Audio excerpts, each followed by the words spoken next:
Certainly glad that you're here this morning, and I hope you've got your Bibles with you, and I want to encourage you to take and to try everything that we say by the Scriptures. And if we find something that is in harmony with God's law, hopefully we'll find it all to be in harmony with God's law.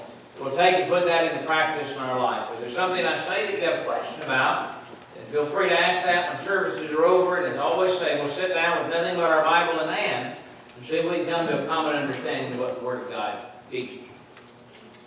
Most of us understand, I believe, that on Tuesday we will have an election for president. We'll determine who our leader is going to be for the next 4 years. And not only are we going to choose who the president will be, and probably many of us have already cast our ballot for who we want to win the election, there will also be decisions that are made about who will control Congress, the Senate, and the House of Representatives, as well as government offices on a more local and state level. All those decisions are going to be made. And as Christians, we are always concerned about these events. Perhaps we're concerned about them for reasons that are different than most ordinary Americans are. There are no doubt that most of us have positions about what we think the government should do in terms of governmental control and taxes and positions like that. But as Christians, our perspective is different, a little bit different than that of the world. Because we're also concerned about things like our religious freedom. Will it be preserved? Will we be able to serve God without being interfered with or being persecuted? Is there a time coming when we're going to be forced to accept things that are sinful and wicked and will be punished if we don't sort of fall in line with what others believe we should accept? What's going to continue to happen about moral issues like abortion and homosexual rights in our nation? Our perspective and our concern is probably primarily and fundamentally about the religious aspect of the impact of an election. But really what I want to talk about this morning is not any of those issues, but really what happens when this election is over. You know, the Bible talks to us about the Christian's relationship to government. While politics certainly didn't have a place in the pulpit, and it would be inappropriate for me to get up and to say, here's who I think we should vote for in the election. That'd be inappropriate and out of place in the pulpit. Now, if you want to talk about that privately, those are fine for private discussions to take place. Certainly it wouldn't be appropriate from this avenue or from this venue. But you know, while it would be inappropriate for us to talk about political issues or political candidates from the pulpit, the reality is the Bible does touch on the Christian and their relationship to the government. In passages like Romans chapter 13 and verses 1 to verse 7, responsibility we have to obey, to honor, to pay our taxes, all of that is laid out in passages like the 13th chapter of the book of Romans. By the way, Romans chapter 13 is in the context where, beginning in chapter 12, he talked about how we live as people that have been transformed by the gospel. And part of being transformed is having the proper attitude and the proper relationship toward the government. And Peter, in 1 Peter chapter 2, in verses 3 to verse 17, again talks about our relationship and how we have the responsibility to honor the king and to be able to respond in the right way to our leaders. So, what happens when the election is over? What if it doesn't turn out the way that I want it to? What if the candidate that I don't think should win does win the election? How do I respond when everything is said and done and the election is over? I'm going to talk to you about 4 points that I think are important for you and I to keep in mind as we go forward in the days ahead, regardless of how the events of Tuesday turn out. Let me say, first of all, we've got to determine in the very beginning, and I've talked about this a little bit lately, but I'm going to talk about it again, that regardless of who wins, we've got to determine that we're going to show honor and respect to our leaders. That includes leaders, by the way, who are fundamentally opposed to everything that I believe and everything that I stand for. You know, the Bible talks about the responsibility to honor our leaders. In fact, it commands it. In the book of 1 Peter chapter 2, in verses 13 to verse 17, I'm not going to read that entire text, but he said, honor all people, love the brotherhood, fear God, and honor the king. I'm going to come back to that king in just a moment and talk about it. He wasn't a great guy, by the way. He was an individual that had persecuted Christians. He's an individual that stood opposed to everything that God's people stand for. And yet Peter wrote to those who were being persecuted by this very man and said what? Honor the king.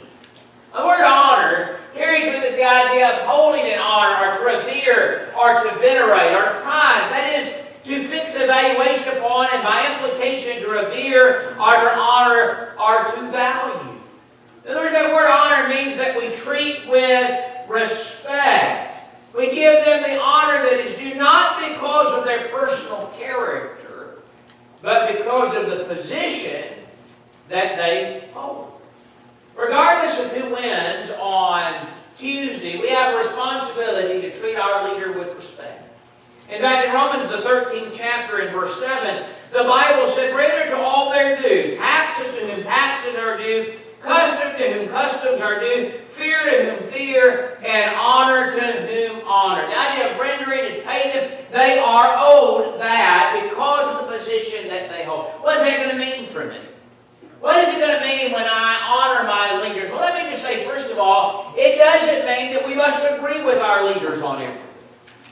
In fact, let me just say, I can't remember the last leader we had that I agreed with on everything.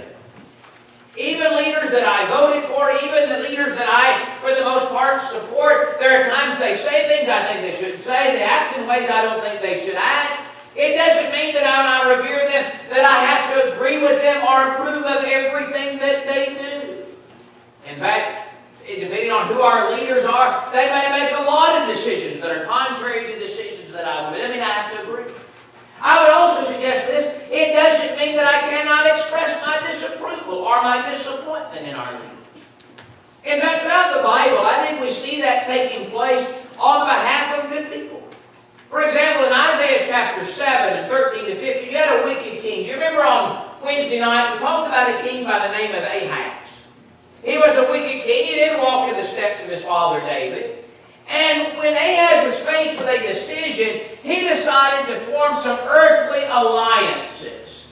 The alliance with Egypt, the alliance with Assyria. In fact, Isaiah the prophet came to him and told him in Isaiah chapter 7, God doesn't want you to form these alliances. Instead, He wants you to put your trust in Him. And if you'll ask for a sign, then God will give you a sign that He is with you. Of course, Ahaz didn't want any of that. Because he wanted to do what he wanted to do. And so he said, I'll not tempt the Lord. And that's where the virgin prophecy is given in Isaiah chapter 7 and verses 14 and verse 15. But here's my point. Was Isaiah out of place to express his disapproval? Or his disagreement and say, that's not the way you should act. That's not what you should do. Here's the decision that I think you should make. No, he was perfectly within his rights to do so. The same thing could be said in 2 Kings chapter 18 and 17 to 19. You remember that in 2 Kings chapter 18 and 17 and 18, the king of Assyria sent the Tartan and the Rabsaris and the Rabshakeh from Lachish with a great army against Jerusalem to King Hezekiah. And they went up and came to Jerusalem, and when they had come up, they stood by the aqueduct from the upper pool, which was on the highway to the fuller's field. And when they had come to the king, Eliakim the son of Hilkiah, who was over the household, Shebna the scribe, and Joab the Asaph, and the recorder, they all come out, and here they have this disapproval that's expressed toward those that were trying to exercise authority. My point, it's not wrong to express disapproval. Elisha did that to Ahab. The kings, many times the prophets came to them and said, you're making the wrong decision. You shouldn't do that. It's not wrong to express disapproval. So if it doesn't mean that we have to agree with our leaders on everything and that we cannot express disapproval, what does it mean? Well, what it does mean is that we have to be careful how we speak about our leaders. It means that we can express disapproval, but we still have to treat them with respect. We still have to talk about them because, there may be a judge who makes decisions I disagree with. But you know what? When they enter the room, I want to stand up.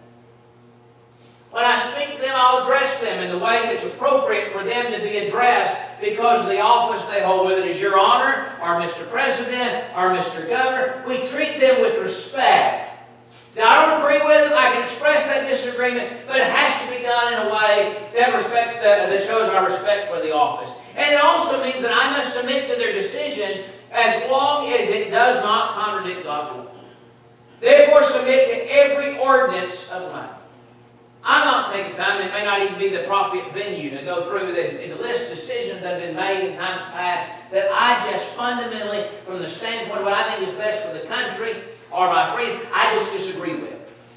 You know, I don't think I ought to be forced to buy health insurance if I don't want to. I don't think I ought to be able to, but you know what? If that's what the government says, guess what I'm going to do? I'm going to submit to it. Why? Because if I look in the Bible and I say, what? Does this violate a biblical principle?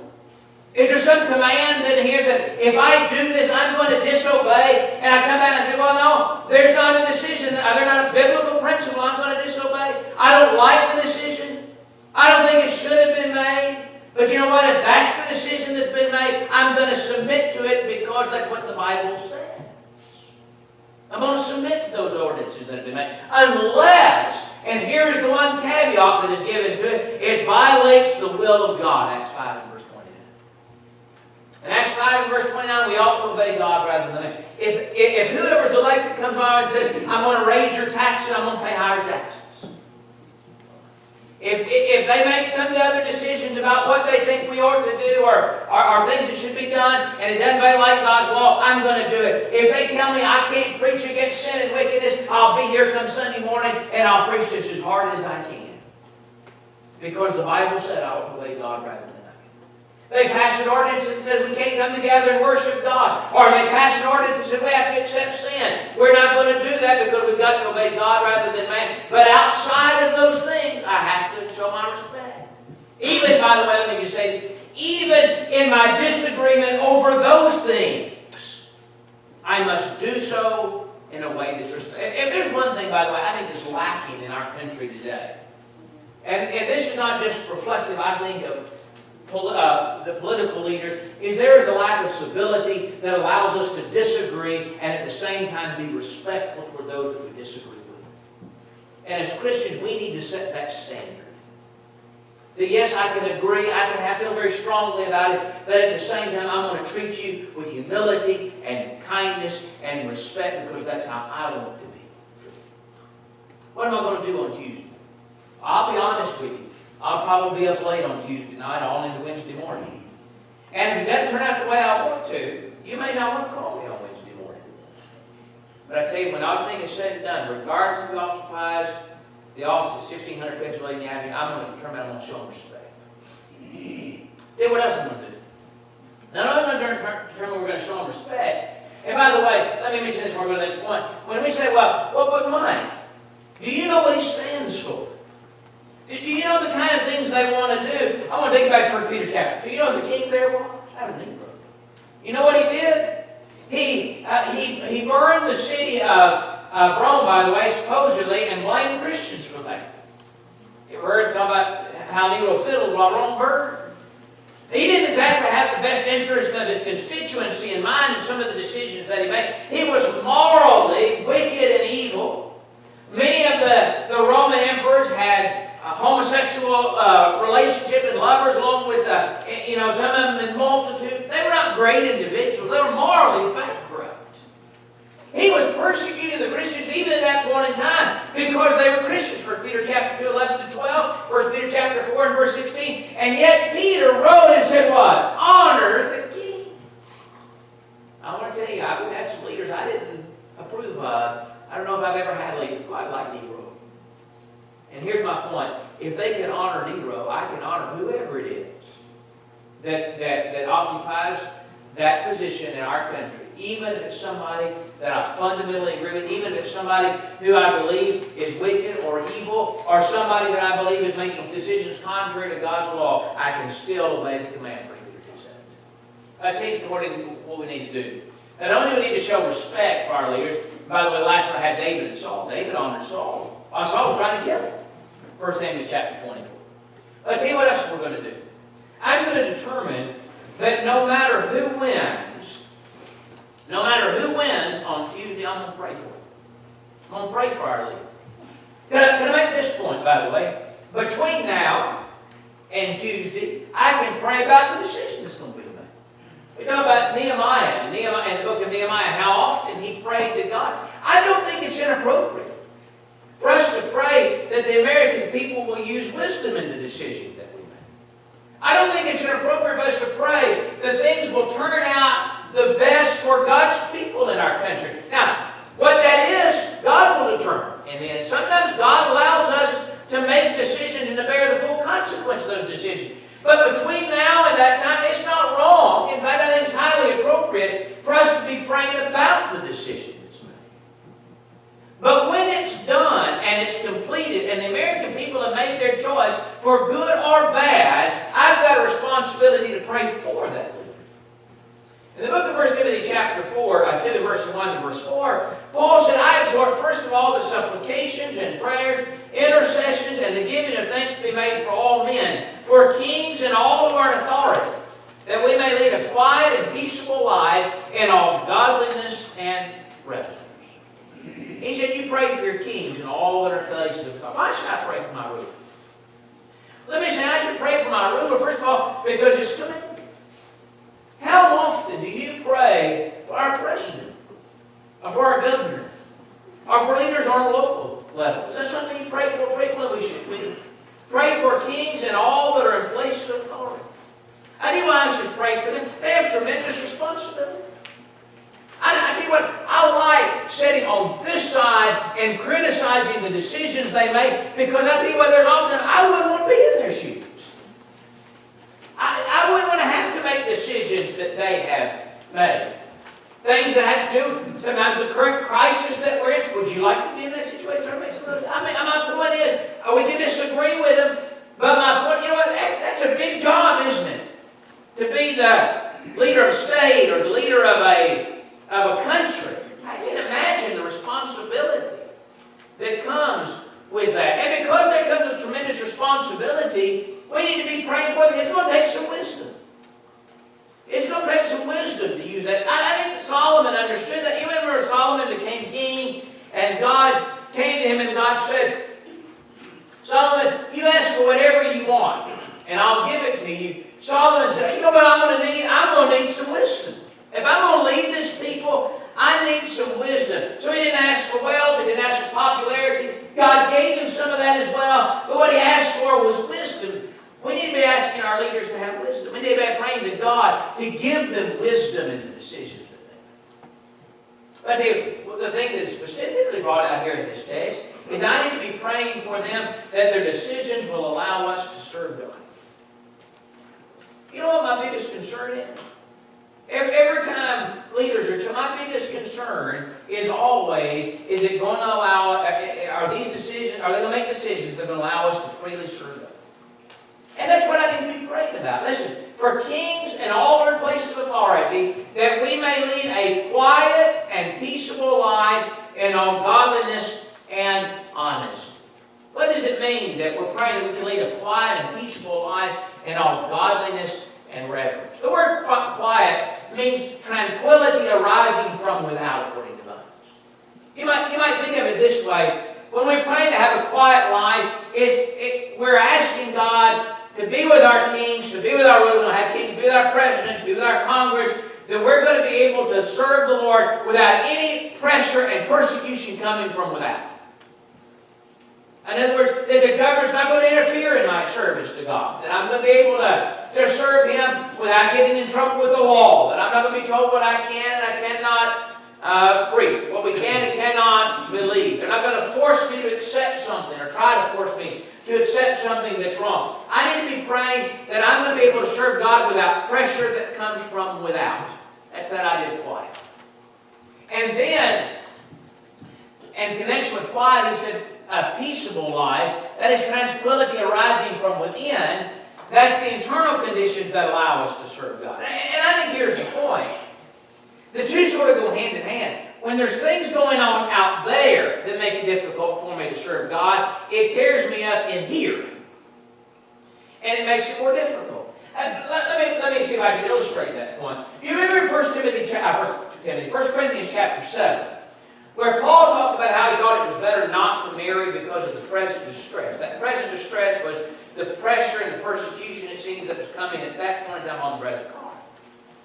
And one of the reasons Paul said, I think it's better not to marry, is because a man that is married is concerned about his wife, how he may please her, and her safety and her concern. A man that's a father is concerned about his children. And so, in light of that, really what Paul said, in that current circumstance, Paul said it may be better not to marry because you're not going to have all those other concerns.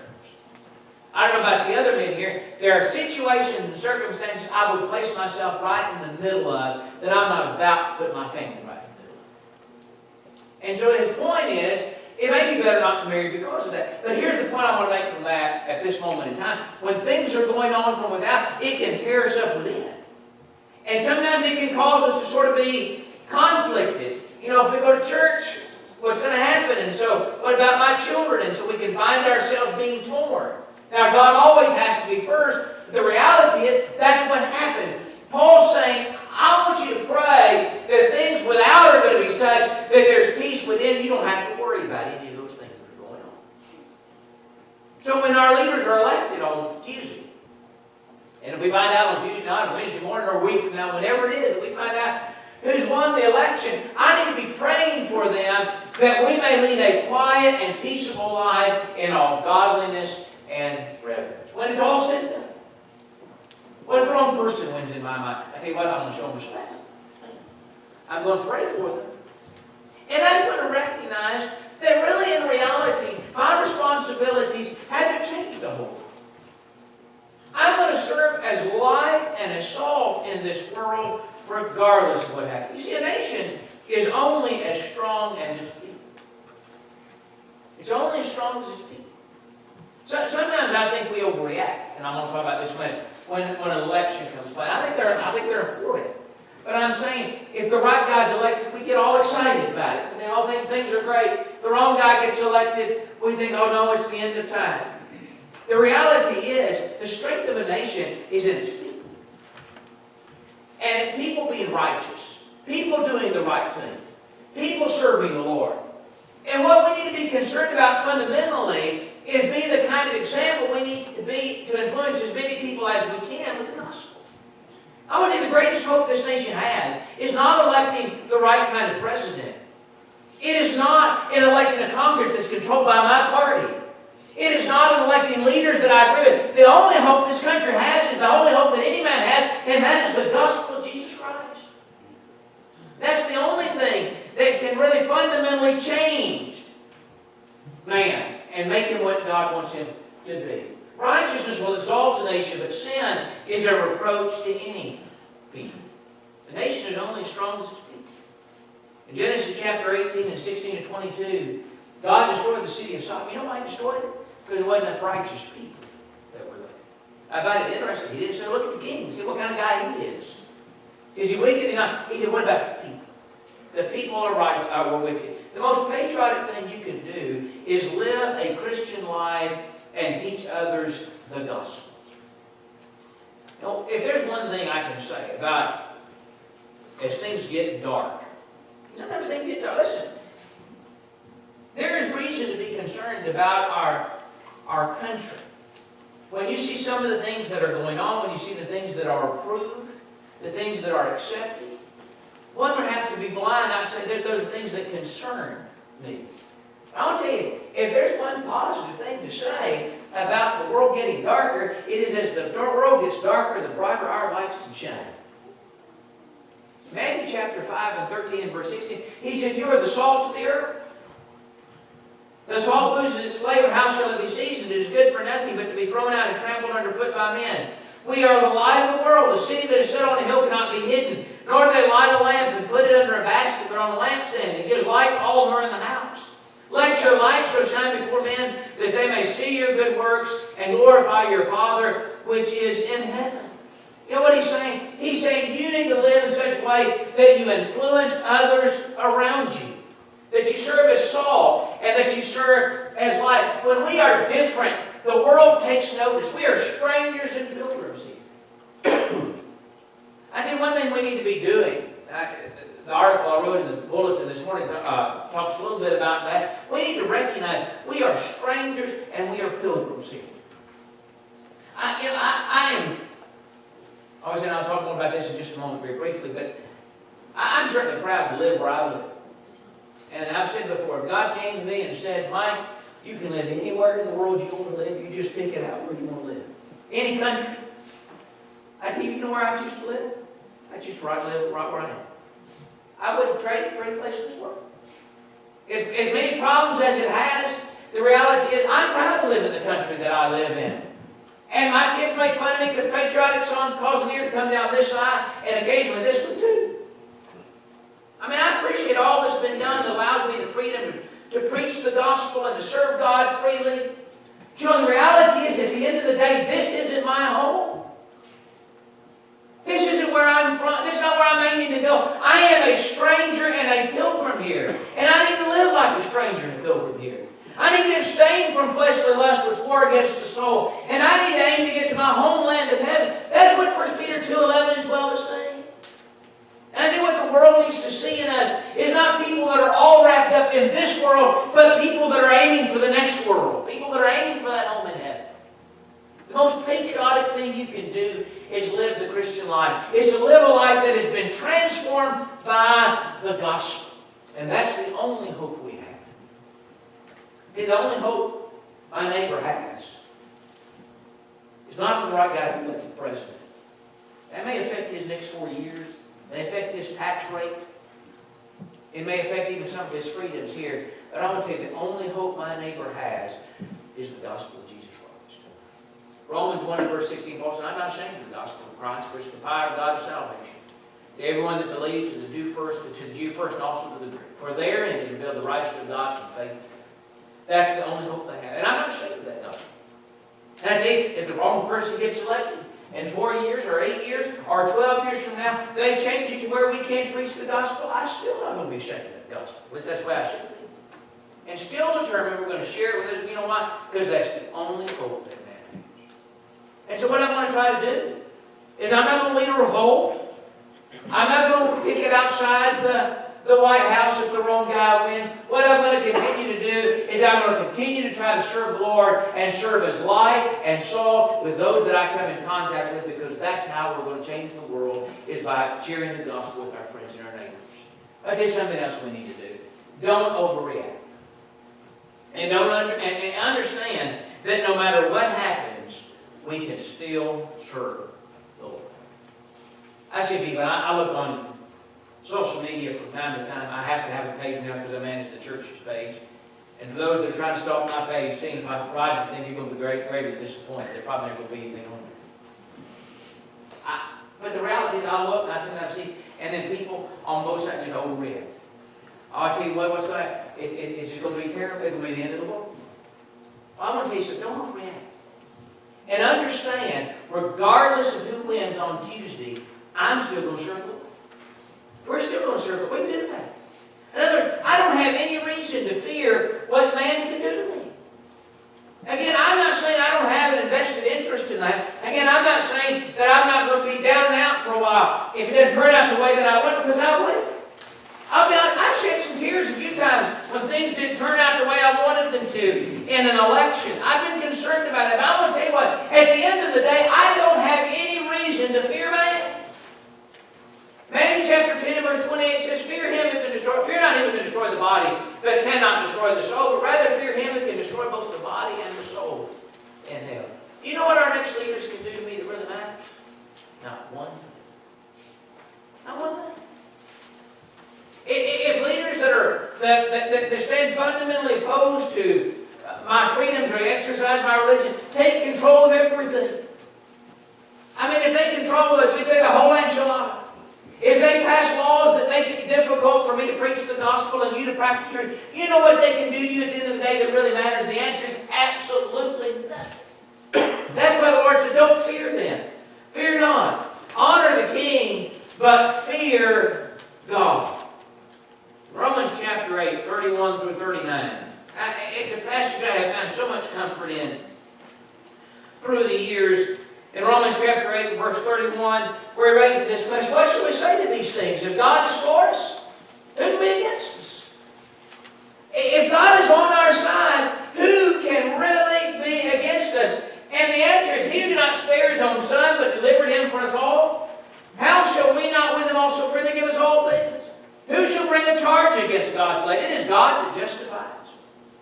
In fact, listen to when he comes on down here in verse 35. Who shall separate us from the love of Christ? Shall tribulation, or distress, or persecution, or famine, or nakedness, or peril, or a sword, or presidential election, or who has control of Congress? I mean, you can just put anything in there, couldn't you?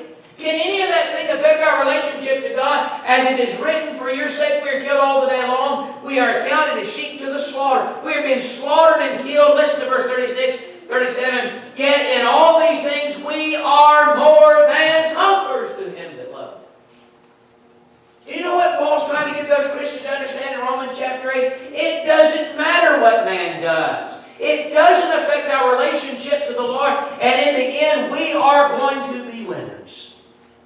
In the end, we are going to be conquerors. Do you realize people have served God in trying times before? And can I say this? I really believe that as Christians in our country, we've sort of been spoiled. Things have been pretty easy. I've never got up to go to church on Sunday morning and wondered, I wonder if the police are going to be there when I get there. I've never preached a sermon. Yeah, I preached a few sermons and I thought I wondered what the brethren would do. But I've never preached a sermon where I wondered what the law would do. I've never been concerned about that. Have you ever been worried about going to church on Sunday? Have you ever been worried about somebody coming into your house when you read the Bible? I mean, I know countries, by the way, where people serve the Lord, and when they meet, they have to change their meeting place from location to location, and be careful who they tell, because if the government finds out, they'll shut it down just like that, put people in prison. I know countries in some places where people that obey the gospel just suddenly disappear. My point is, I've never been worried about that. Never even crossed my mind. We've sort of been spoiled here in our country. But do you realize that people have served God in difficult times before? What if, in my wildest imagination, things turn out the way the absolute, possibly worst way I can imagine? What if the wrong person, in my mind, wins the election? What if they get control of everything? What if they begin enacting laws that make it hard to serve God? What if they take away the freedom of speech? You know what's going to happen? I can still serve God. My ability to serve God is not determined by what other people around me. You think about the people of Elijah's day. In 1 Kings chapter 19 and in verse 18. 1 Kings 19. Remember that primarily, by the way, is that chapter where Elijah sits down in the broom tree and says, God, if this is what life is, I'd just soon not live it. And God had to encourage him. Great people, by the way, sometimes get discouraged. But one thing we sometimes fail to notice in that passage is what he said in verse 18 when in talking to Elijah, he said, yet I have reserved for myself 7,000 that have not bowed their knee to Baal. Ahab and Jezebel were the leaders of the nation of Israel at that point. Baal worship was the official religion. They were hiding prophets in the caves. Because if Elijah found out there was a prophet of God, his life would have been ended just immediately. Elijah's on the run right now because if Jezebel knew where he was at, she'd take his life in a heartbeat. And yet, in that environment, there were 7,000 people that had not bowed their knee. In other words, they were serving God in some very hard and very difficult times. I think about the people of Noah's day. The people of Noah's day, they did not know what Noah's day. I tell you what, sometimes it's difficult when we think, look how few of us there are that try to serve God.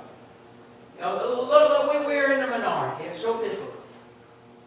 Well, it is. How would you like to be the only man alive? Serve God. How would you like to be just you and your family that are serving God? And yet in Genesis chapter 6, you know what Noah did? He served God. Because of his godly fear, the book of Hebrews said, 1 Peter chapter 3, verse 20, said, wherein a few, there is 8 souls were saved through water. In other words, here's a man where everybody's going contrary to what he believes to be right, and yet he did what was right in that environment. Do you know not only can I live right when there's just this number of us that are trying to serve the Lord in a given area or a few, I can serve God if I'm the only one. If I determine the only one. I can serve God like Daniel did in Daniel chapter 1 and verse 8. When he purposed, he did not defile himself with the king's delicacies. Or you think about the Christians in Revelation. You think about those Christians in Revelation, written in this background of this persecution. I want you to put yourself in those Christians in Revelation shoes. If I'm correct in my understanding of the book of Revelation, I think it was written during the reign of Domitian. He was enforcing emperor worship. He was forcing the people to worship him. And if you didn't worship him, it could mean loss of your business. In fact, if one didn't bear that mark of the beast, you may not have been able to transact business, so it could have affected you financially, business-wise. There were some that were being put to death. Antipas is mentioned in the book of Revelation, having been put to death. You've got all kinds of difficulties here that are coming via the government in the book of Revelation. And you know what Paul said about, or John said to people? In Revelation 2 and verse 13, he said, I know your works, and where you dwell, where Satan's thrown in. This is talking in Revelation chapter 2. And in verse 13, Revelation, the 2nd chapter, and in verse 13, he's writing there to the church at Pergamos. And he said, I know where you live. You live where Satan's thrown in. I don't know what that means exactly. But I tell you what, it could be a positive thing, couldn't it? I mean, could you be positive, describe you, I think where you live. You live right where Satan reigns. And yet, in that environment, he said, and you hold fast to my name and did not deny my faith, even in the days in which Antipas was my faithful one. You mean I could serve God in an environment like that? Absolutely. Absolutely. Look at chapter 6 and verse 10. They cried out with a loud voice, saying, How long, O Lord, holy and true, until you judge and avenge our blood on those who dwell on there? Lord, look at what all's going on. When are you going to do something about it? That's how the attitude of the beheaded saints under the altar are crying out. Chapter 2 and verse 10, he told the church there to be faithful unto death. And that doesn't mean, like we oftentimes quote it, that means to be faithful until the day you die. That's an appropriate passage to use for that. If I was trying to teach somebody to memorize a passage on the importance of faithfulness, it might be Revelation 2:10. My point is that's not exactly what that passage is saying. Be faithful till you die. He's telling you to be faithful even if you have to die. And then you can do it. My point is this. Don't overreact to say, well, now I'm not going to be able to serve God. Or now I'm not going to be able to. No, we can serve God no matter what happens. They did it in times past. In fact, if those Christians did it, then so can I. Hebrews chapter 12, verse 1 and verse 2, we're surrounded by so great a cloud of witnesses who tell us we can do it. But I tell you, as I try not to overreact, I need to be reminded, as great as our country is, we see a better country. As I said a moment ago, I consider myself privileged to live in the country that I live in, have the freedoms that I enjoy. But I want to tell you something, I'm looking for someplace better. I'm looking for a better country. The book of Hebrews chapter 11, 13 to 16, talk about Abraham. These all died in faith, not having received the promises, but having seen them afar off, were assured of them, embraced them, and confessed that they were strangers and pilgrims. For those who say such things declare plainly that they seek a homeland, and surely they called to mind that country from which they had come out. They would have opportunity to return.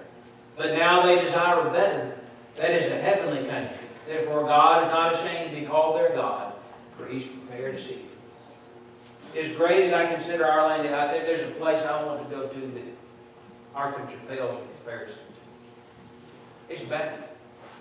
It's got a better leader in God. It's got better provision. There's never anybody in need. There's no death. There's no sorrow.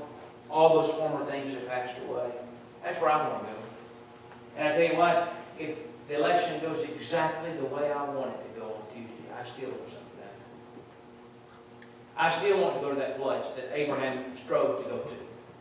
And I still need to be reminded that while I'm privileged to live where I do, I've got a citizenship in a place that means far more to me than my American citizenship. And that is, I'm a citizen of heaven. In the book of Philippians chapter 3, 20 and 21, our citizenship is in heaven. What does that mean? That's where our loyalty lies. That's where we're going, for which we also eagerly wait for the Savior, the Lord Jesus Christ. My citizenship is in heaven, above every blessing. And I can't wait for the Lord to come back and take us home to be with Him. That's the point of Philippians chapter 3, 20 and 21. And so, when I come to events like we're going to face this week in our country, and I see the reaction that many people have, sometimes I've got to be reminded, what am I going to do when it's all over? I've got some say, but I'm only one person. So are you. What if everybody else doesn't see things the way I do? When it's all said and done, what's going to happen? Well, I'll tell you what's going to happen. I'm going to respect whoever wins. I'm going to treat them with respect. I'm going to do my best to talk about them in a respectful way. I'll probably fail at that from time to time, and I'll have to repent of that, but I'm going to do my best to show us. I'm going to pray for them. I'm going to pray for him to make good decisions. I'm going to pray for him that we may lead a quiet, peaceful life in all godliness and honesty.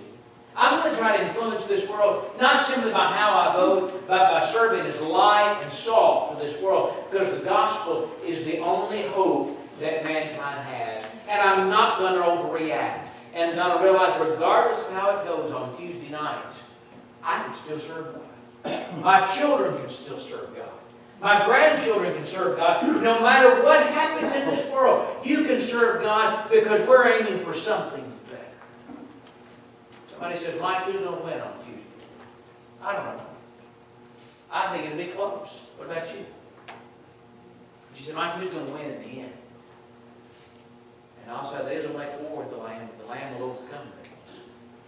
I know this, as long as I'm on God's side, I don't have anything. As long as I'm on God's side and I'm striving to serve Him, whatever happens to this country for good already, I've got a home that's waiting for me where there is no sorrow, where there is no party, where there are no competing elections. That's where I want to go. And that's where I want you to go. Are you ready? Is heaven your home? If you're not ready, why not get ready? If you're not a Christian, hearing, believing, repenting, confessing, and being baptized, you can become a child of God and then serve God faithfully, and you'll have a home in heaven. Or maybe there's somebody here that's obeyed the gospel, has wandered away and needs to come back. No matter what your need is, I encourage you to take advantage of the opportunity. Respond obediently. Do it even right now.